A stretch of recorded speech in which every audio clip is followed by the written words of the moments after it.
Hello students, friends और वो सब लोग जो प्रोग्रामिंग सीखना चाहते हैं, वेलकम टू आवर चैनल ब्रेनियक्स।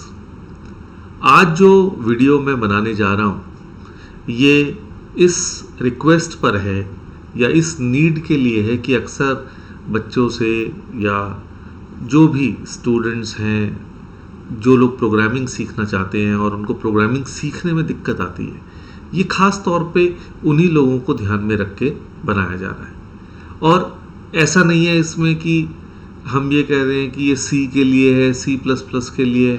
मतलब आप जो भी लैंग्वेज सीखना चाहते हैं, आप ये मान के चलिए कि उस लैंग्वेज को शुरू करने से पहले आप हमारा ये वीडियो ज़रूर देखिएगा। एंड आई अश्योर यू कि आपकी उस प्रोग्रामिंग लैंग्वेज को सीखने की जो जर्नी है वो बहुत आसान हो जाएगी और बहुत इंटरेस्टिंग हो जाएगी। अब ये बात मैं क्यों कह रहा हूँ, आप इस बात को समझेंगे कि भाई हर सब्जेक्ट को सीखने का एक तरीका होता है, ठीक है ना। और अगर आप उस सही तरीके को इस्तेमाल नहीं करेंगे तो ऑफ कोर्स आप उसको उतने अच्छे से नहीं सीख पाएंगे, ठीक है ना। तो इसको सीखने का क्या है। अब आप देखिए, जैसे मैं इस प्रोग्रामिंग लैंग्वेज से let's say for the time being इस प्रोग्रामिंग शब्द को हटा देता हूं और मैं सिर्फ लैंग्वेज की बात करता हूं। अब जब हम लैंग्वेज की बात करेंगे तो हिंदी, इंग्लिश, फ्रेंच, मराठी, मतलब चाहे देश की लैंग्वेजेस हों, अपने देश की, हमारे देश में तो कहते हैं कि हर जो है 15 किलोमीटर के बाद लैंग्वेज बदल जाती है। और हम यहाँ पे सिर्फ अपने देश की नहीं, इंटरनेशनल लैंग्वेजेस की भी बात कर रहे हैं, फ्रेंच, जर्मन। तो हम ये कहते हैं कि लैंग्वेज आपको कोई भी सीखनी है, लेकिन उसको सीखने का तरीका वही रहता है।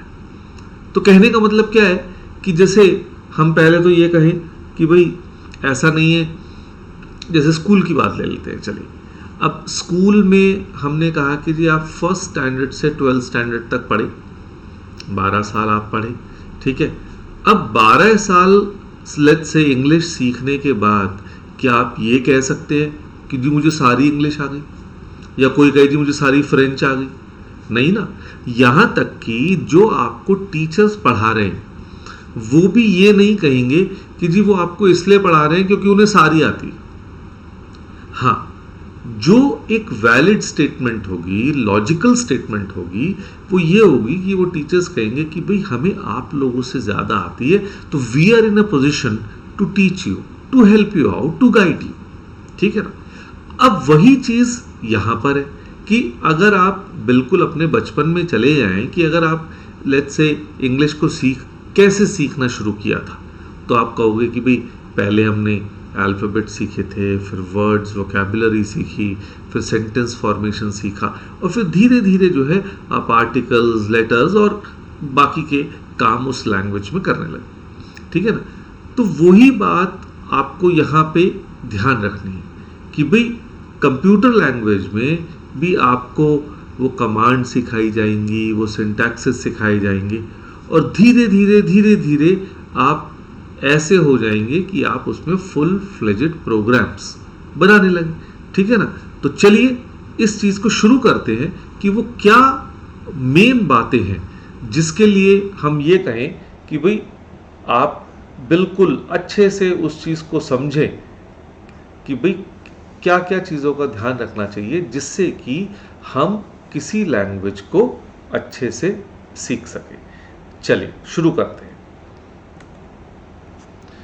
अब हमने कहा कि किसी भी कंप्यूटर लैंग्वेज के 3 कंपोनेंट्स होते हैं, 3 पार्ट्स होते हैं या 3 ब्लॉक्स होते हैं: इनपुट, प्रोसेस और आउटपुट।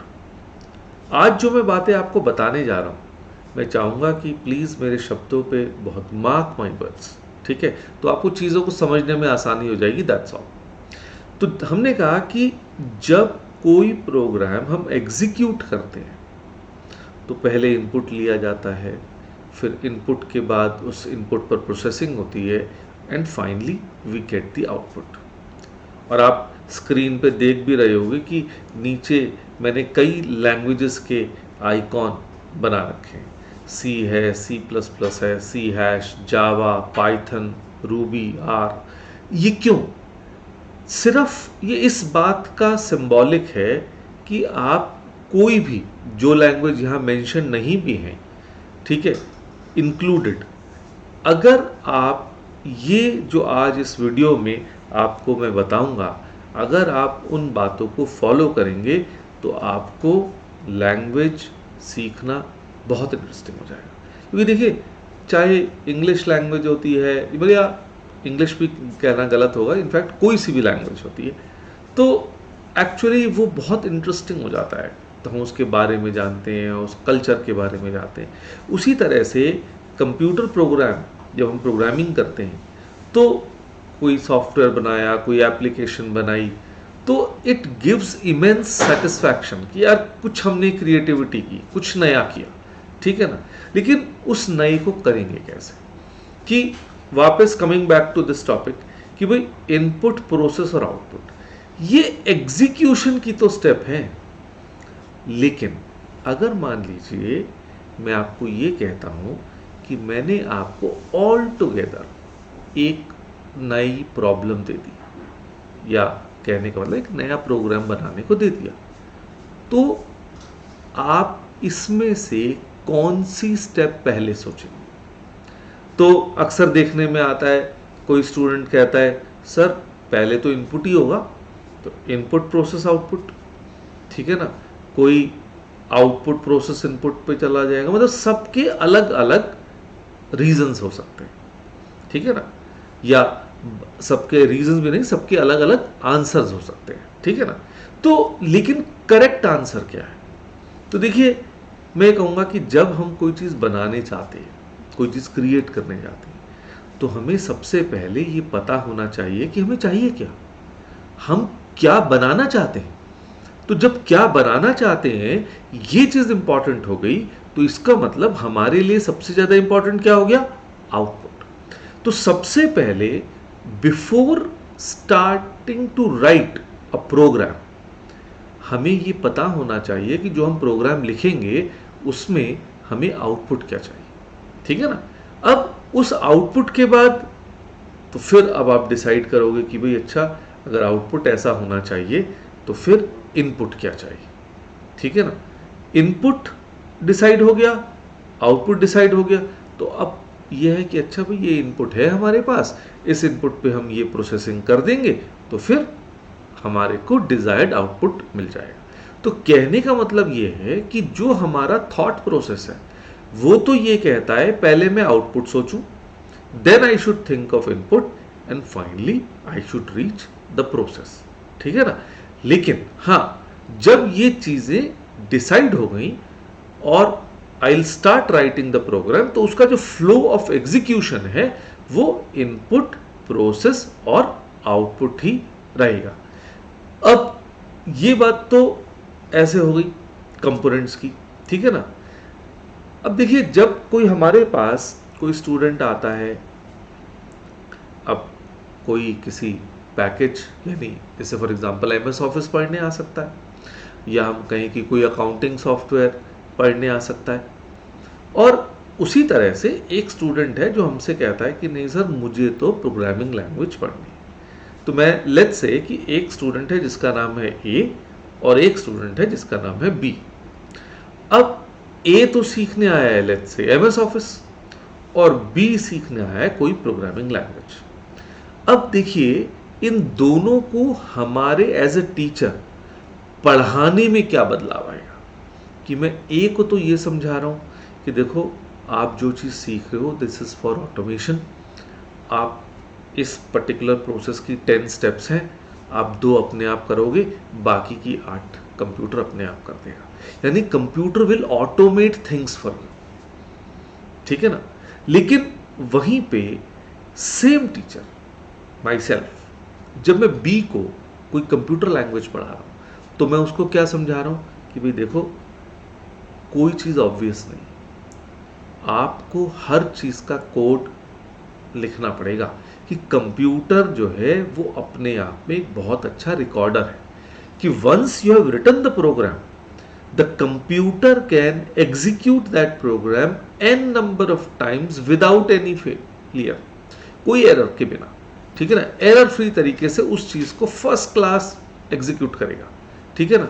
लेकिन वो प्रोग्राम कितनी अच्छे से चल रहा है वो इस बात पे डिपेंड करेगा कि प्रोग्रामर ने कितनी बातों का ध्यान रखते हुए उसमें प्रॉपरली स्टेप्स को लिखा है, ठीक है। चलिए इसी बात को समझने के लिए हम एक इंटरेस्टिंग सा एग्जाम्पल लेते हैं। हो सकता है आपको हंसी भी आए कि सर ये बीच में क्या लेकर बैठ गए, but at the end of it I will tell you कि भाई ये बात की डिस्कशन मैं क्यों कर रहा हूँ। तो आपकी स्क्रीन पे आ रही है रेसिपी फॉर टी प्रेपरेशन, यानी कि मैं आपसे ये जानना चाह रहा हूँ, या इनफैक्ट अब तो मुझे कहना चाहिए मैं बताना चाह रहा हूँ कि चाय कैसे बनती। तो आप सब लोग एग्री करेंगे, जो ये प्रोसेस स्क्रीन पे नज़र आ रहा है कि भाई मैंने कहा भाई एक कुकिंग बाउल ले लेते हैं, उसमें हम पानी विल ऐड वाटर, फिर उसको बॉईल करना पड़ेगा।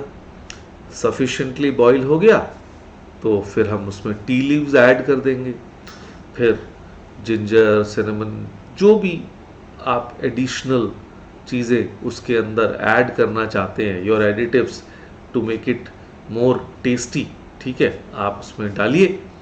फिर फाइनली आप मिल्क ऐड करेंगे, फिर शायद थोड़ा सा और बॉईल करेंगे और फिर फाइनली उसको सर्व कर देंगे।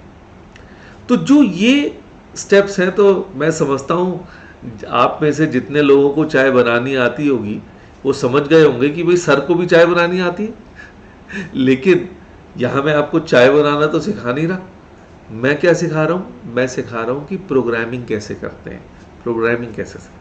तो अब इसी सवाल को हम बदल लेते हैं कि अगर मान लीजिए हमें एक ऐसा प्रोग्राम बनाना होता जो कि टी प्रेपरेशन है, कि भाई हमने एक ऐसा प्रोग्राम बनाएंगे जो चाय बना के देगा हमको, ठीक है ना।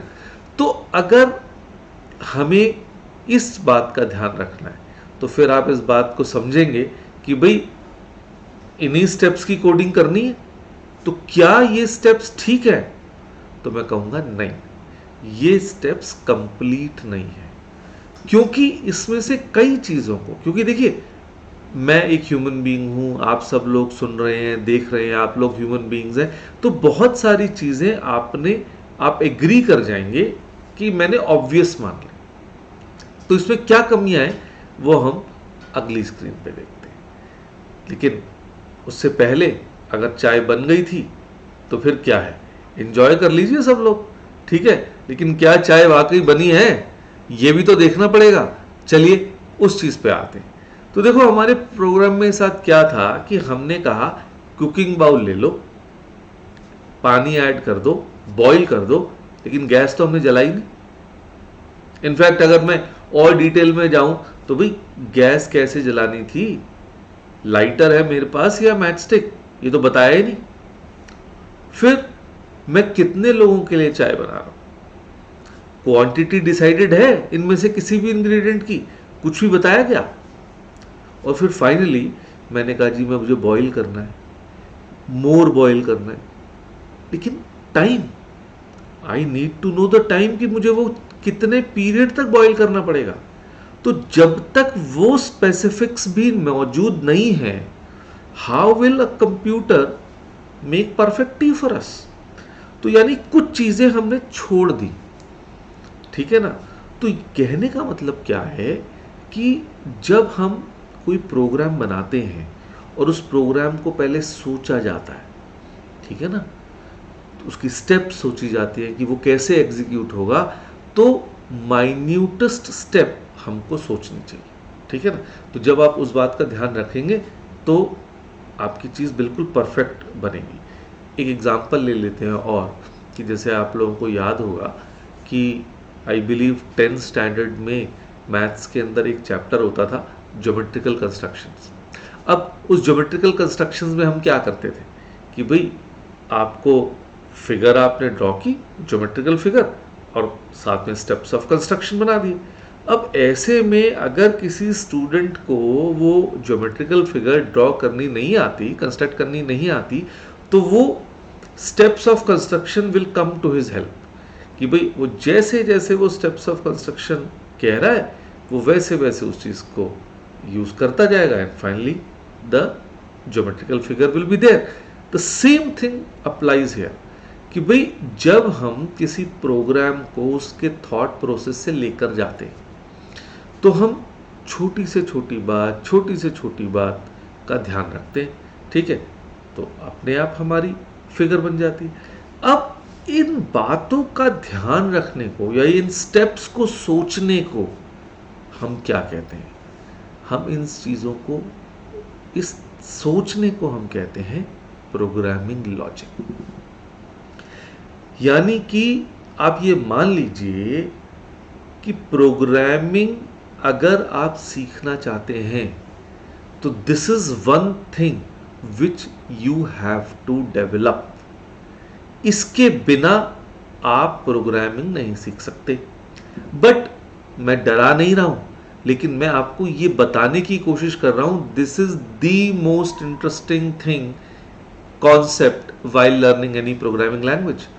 क्योंकि ये लॉजिक जो है, आप इसको ऐसे भी मान लीजिए कि वंस इट गेट्स डेवलप्ड तो आपके लिए कोई भी प्रोग्रामिंग लैंग्वेज को सीखना बहुत आसान हो जाएगा। भाई जैसे मान लो मेरे सामने 3 स्टूडेंट बैठे हैं, ए इंग्लिश जानता है, बी फ्रेंच जानता है, सी जर्मन जानता है। नाउ लेट्स से मैंने उन तीनों को कहा कि भाई मुझे वुमेन एम्पावरमेंट पे एक आर्टिकल लिख के दीजिए। तो भाई वुमेन एम्पावरमेंट के जो पॉइंट्स होंगे वो तो तीनों के लिए कॉमन होंगे ना, ठीक है ना, लेकिन तीनों की स्क्रिप्ट डिफरेंट होगी। तो वही बात प्रोग्रामिंग लैंग्वेजेस में आ जाती है कि भाई स्क्रिप्ट डिफरेंट हो सकती है, सिंटैक्स डिफरेंट हो सकते हैं, but still the logic will remain the same. तो यानी कि इसका एक मतलब ये भी आप लगा सकते हैं कि अगर मान लीजिए आप मेरे पास कोई लैंग्वेज सीखने आए, लेट्स से सी लैंग्वेज सीखने आए या C++ सीखने आए, तो किसी और लैंग्वेज को अगर आप सीखना चाहें तो ये कोई ज़रूरी नहीं है, आप थोड़ा सा अपने आप एफर्ट करेंगे तो उससे भी सीख जाएंगे, क्योंकि आपको लॉजिक सीख चुके हैं आप। बट ये चीज़ होगी तभी जब आप लॉजिक सीख सके होंगे। और लॉजिक कैसे सीखा जाता है? वही बात जैसे मैंने कहा कि पिछली साइड पे जब हम टी की रेसिपी बना रहे थे कि भाई छोटी से छोटी बात का ध्यान रखो, कोई चीज़ ऑब्वियस नहीं है। और वैसे भी देखो कोई भी प्रोग्राम कितना एफिशिएंट है ये एक्चुअली में प्रोग्रामर की इंटेलिजेंस पर डिपेंड करता है कि उसने कितने चेक्स रखे, कितनी बातों का ध्यान रखा वाइल कोडिंग दैट प्रोग्राम। तो सीधी सी बात है, the efficiency of the program is dependent on the intelligence of the programmer, ठीक है ना। तो अब आप देखिए, आप इतने अच्छे अच्छे प्रोग्राम्स पे काम करते हैं, तो जिन प्रोग्रामर्स ने उनको बनाया होगा तो क्या लेवल की क्रिएटिविटी और किस लेवल का एफर्ट होगा। तो आप खुद सोचिए, ऐसी चीज़ बनाने के बाद किसको सेटिस्फैक्शन नहीं होगा। मतलब मैं तो कई बार कहता हूँ कि भाई आप ब्रह्मा जी की जगह आ गए। Brahma ji is the creator, Hindu mythology में द क्रिएटर माना जाता है उनको। तो एक प्रोग्रामर क्रिएटर है, इतनी नई नई सुंदर सुंदर एप्लीकेशंस बनाता है। अब बात की प्रोग्रामिंग लॉजिक क्या है, ठीक है ना। तो हमने कहा it is a fundamental key to being a good developer, है कि नहीं, कि अगर आप अच्छा लॉजिक क्रिएट करना जानते हैं तो आप एक अच्छे डेवलपर बन सकते हैं। तो it is like a full proof method to learn and navigate through different programming languages flexibly. फिर तो आप स्विच ओवर कर सकते हैं बड़े आराम से एक लैंग्वेज से दूसरे लैंग्वेज पे, ठीक है ना। और ये बात बिल्कुल सही है कि अगर आप इस तरह से, मतलब आपको कोई प्रोग्राम याद नहीं करना है, आपको सिर्फ उसका लॉजिक समझना है। हमें हाँ कमांड्स याद करनी पड़ सकती है, ठीक है ना। तो ठीक है, कमांड्स तो क्या है, आप जैसे जैसे प्रैक्टिस करेंगे आपको कमांड्स याद हो जाएंगी, लेकिन लॉजिक आपको जो है डेवलप करना आना चाहिए। Anyone can learn a programming language or how to write code, understand the syntax। तो वो मुश्किल नहीं है। आपके पास बुक होगी, बुक के अंदर सिंटैक्स तो लिखा ही है, ठीक है ना, लेकिन लॉजिक वो आपका अपना है। तो आपको कमांड्स याद करने से ज़्यादा मेहनत प्रोग्रामिंग लॉजिक को डेवलप करने में करना है, if you really want to learn programming. और इसीलिए बिल गेट्स ने कहा है the best way to be a programmer is to write programs and to study great programs that other people have written. कि भाई और लोगों ने जो काम किया है आप उनसे इंस्पायर होइए और खुद लिखिए। जितना लिखोगे उतना सीखोगे। तो यानी प्रैक्टिस इज द की, ठीक है। तो यानी जो नटशेल में हम क्या कहेंगे कि आपको प्रोग्रामिंग लैंग्वेज कोई सी भी सीखनी है तो you have to work on your programming logic. Programming logic आप कैसे इम्प्रूव करेंगे? प्रोग्राम्स लिख के, चीज़ों को सही तरीके से सोच के। सोचना कैसे है? पहले आउटपुट सोचिए, फिर उस आउटपुट के लिए क्या इनपुट चाहिए वो सोचिए, फिर उस पर हम क्या प्रोसेसिंग करेंगे ये सोचिए। तो ये चीज़ों की सीक्वेंस जब आप प्रॉपरली बनाएंगे तो आपका प्रोग्रामिंग लॉजिक डेवलप होता जाएगा, ठीक है ना। तो thank you for your patient listening. I trust कि आपको समझ आया होगा और ये जो इन्फॉर्मेशन या जो आज हमने आपको बताया है वो आपको कोई भी प्रोग्रामिंग लैंग्वेज सीखने में बहुत हेल्प करेगा। और आपको ये चीज़ अच्छी लगी तो लाइक करिए, शेयर करिए और कमेंट करके हमें ज़रूर बताइए कि आपको ये चीज़ कैसे लगी। और अगर कोई स्पेशल चीज़ आप जानना चाहते हैं तो वो भी कमेंट सेक्शन में बताइए और हम कोशिश करेंगे कि जल्दी से जल्दी उसका भी वीडियो बना के आपके लिए दें। और इसके साथ साथ हमारे इंस्टाग्राम चैनल को भी सब्सक्राइब करिए, यूट्यूब चैनल को भी सब्सक्राइब करिए और ज़्यादा से ज़्यादा नॉलेज लीजिए। ओके।